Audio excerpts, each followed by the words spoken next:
Have you ever wondered what it's like for a disabled person on an online dating website? Well, let me walk you through my experience today. But first, let me give you a little background as to why I joined several online dating websites in the first place.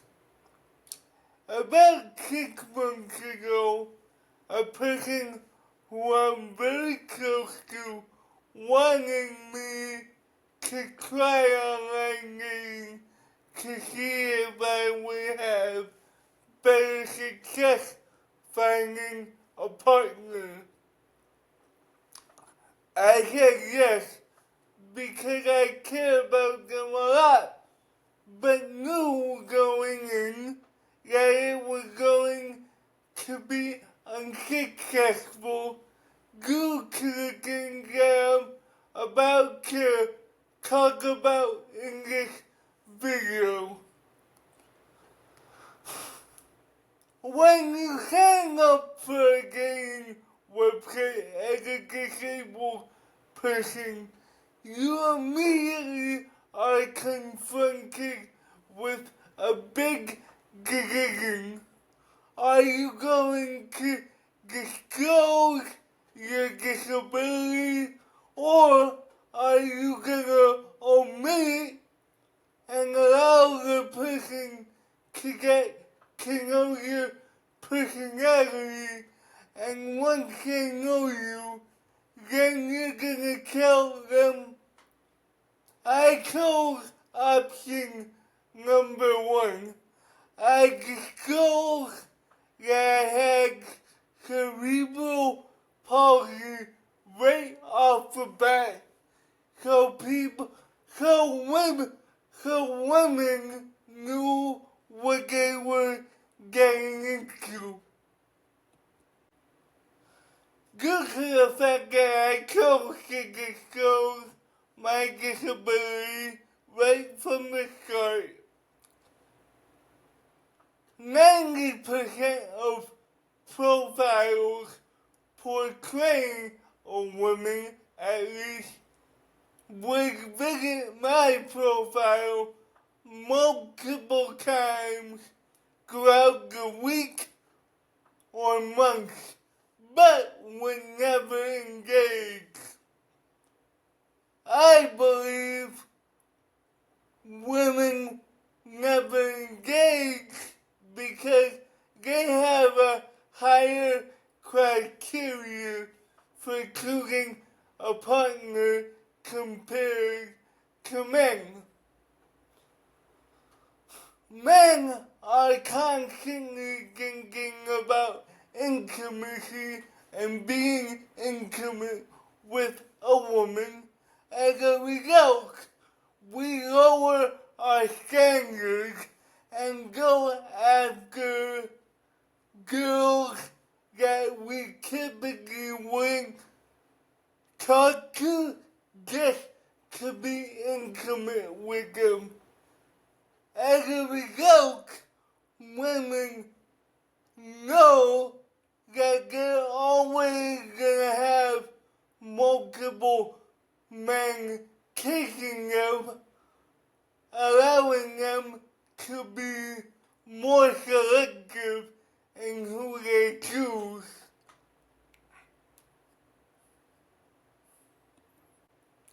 Because of the power that men have given women in the dating world, women often put disabled men at the bottom of the list because they know they will have multiple options out there, as men are constantly trying to talk to them.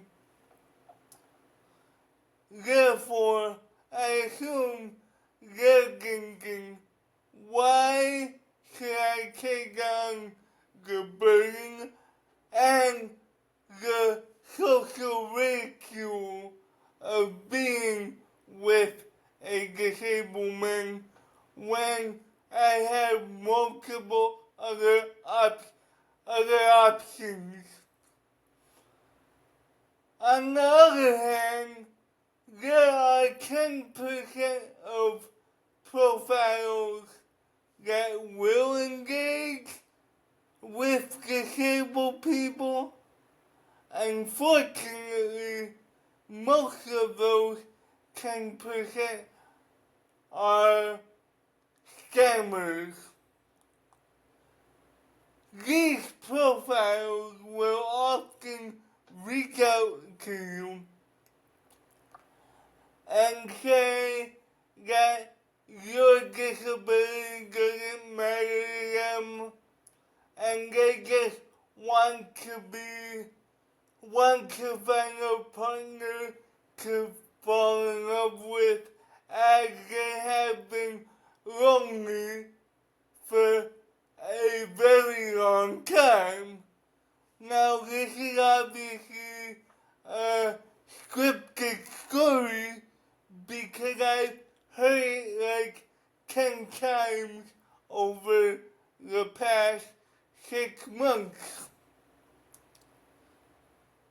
After a week or two of having conversations with these select profiles, they will ask you to do a financial favor for them, like buy them an Amazon item or a Walmart item.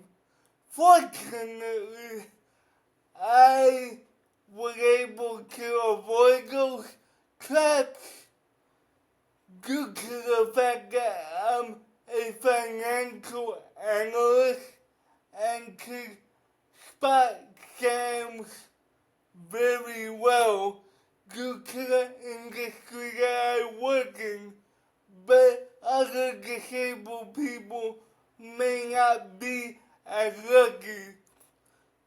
Therefore, I recommend that if they ask you for a favor, you should automatically block them to avoid getting yourself in financial trouble over a person that you haven't physically met.